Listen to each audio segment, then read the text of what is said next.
Hi, it's Edward, back with another video. Please take a moment to click the thumbs up button below and consider subscribing to the channel. Thank you for your support. Today I read an interesting article on foxbusiness.com written by Eric Ravel titled, Homebuyers Score Record Discounts as Sellers Slash Prices Nationwide. I'll include a link to this article below. I encourage you to check it out. According to the author, a new report finds that homebuyers are receiving some of the steepest price discounts on record as sellers adjust their expectations.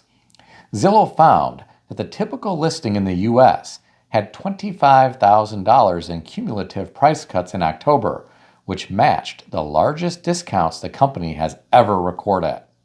The typical size of an individual price cut is little changed from recent years at around $10,000, but the report noted that sellers are adjusting their sales prices more frequently, with listings taking longer to move. The share of listings with price cuts is 26.9% of all U.S. listings. Well, my friends, this is very interesting, but people need to understand real estate is local. There are still areas that are extremely hot, and there are areas that have slowed significantly. Also understand the fall and winter are typically slow times for real estate. In fact, a lot of real estate brokers that I know, they head south for the winter. They don't do much business in December, January, or February. Then they come back when the real estate market heats up in the spring. But they take several months off in the winter just to relax.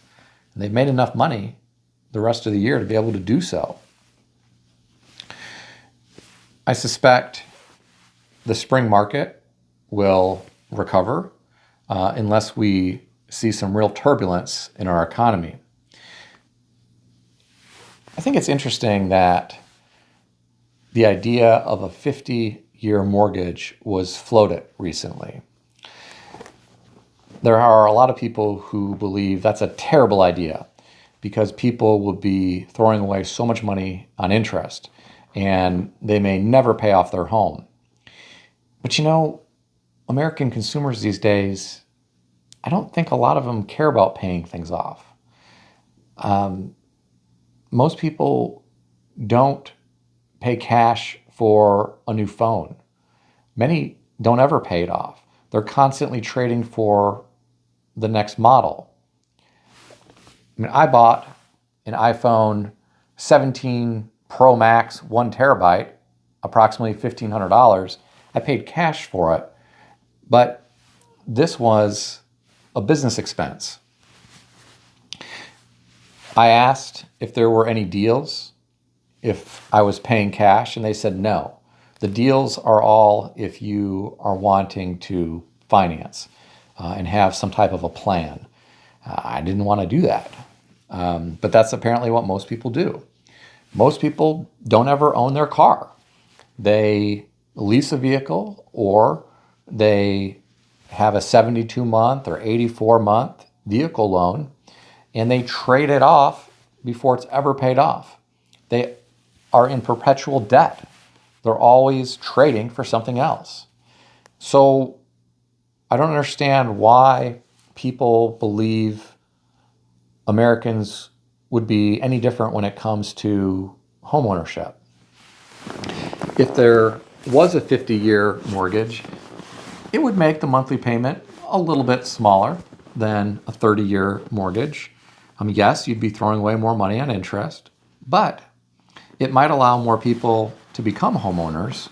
And some of those folks, depending on where they live, could potentially benefit from real estate appreciation.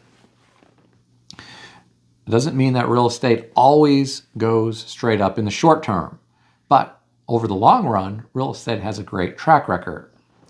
There are a lot of people who are millionaires on paper today because of real estate that they bought a long time ago. There are a lot of folks right now who are not able to buy a home because they're priced out of their local real estate market. They simply cannot qualify for the home with a 30-year mortgage. Perhaps they may be able to qualify with a 50-year mortgage, especially if rates come down some. We all saw what happened when rates came down after the pandemic. A lot of people who, prior to the pandemic, stood no chance of buying a home were able to go out and buy one because the rates were so cheap and they could afford the payment and qualify for the mortgage. Right now there are a lot of people throwing away a lot of money on rent, and rent continues to get more and more expensive. A lot of people paying $2,000, $3,000 a month for rent right now. They're never going to get that money back. If they purchased a home and they had a $2,000 or $3,000 a month payment, even with a 50-year mortgage, they might stand a chance at benefiting from real estate appreciation. Yeah, it might take a while in some markets. Not all markets have wild appreciation, like the coast in Florida or California. But over the long run, real estate has done well. I ask some of your parents or grandparents who purchased homes many, many decades ago how well they have done with their real estate investments.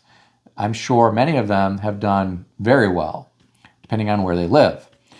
So I have to wonder if we will actually see the 50-year mortgage at some point. Before the 30-year mortgage came out, I'm sure there were people opposed to that. But now a lot of people gravitate towards that product. Not a lot of people are interested in a 15-year mortgage. Why? Because they can get so much more home if they get a 30-year mortgage. And a lot of prospective real estate buyers, they want to get the biggest and nicest home they can qualify for in the nicest area with the nicest schools, or the most highly rated schools, I should say. A lot of people would prefer to do that with a 30-year mortgage as opposed to a 15-year that they could pay off sooner. Because again, some people, they don't ever plan to pay off their home. They're not going to live there for 15 years or 30 years. They might live there for 7 years and then trade up for something else. There's data out there. At one time, I think it was a little over 7 years, which is how long the typical homeowner lived in a property before they moved. Now, for myself, I really like 15-year mortgages. At one time, I had several 15-year mortgages when I was accumulating real estate. And I tried my best to always make additional payments to principal only because I wanted to pay those off as quickly as possible. I didn't like the idea of giving more money to the financial institution than I had to. I wanted to be able to pay those things off so that I owned them. And the only thing I had to worry about was property taxes, property insurance, and maintenance.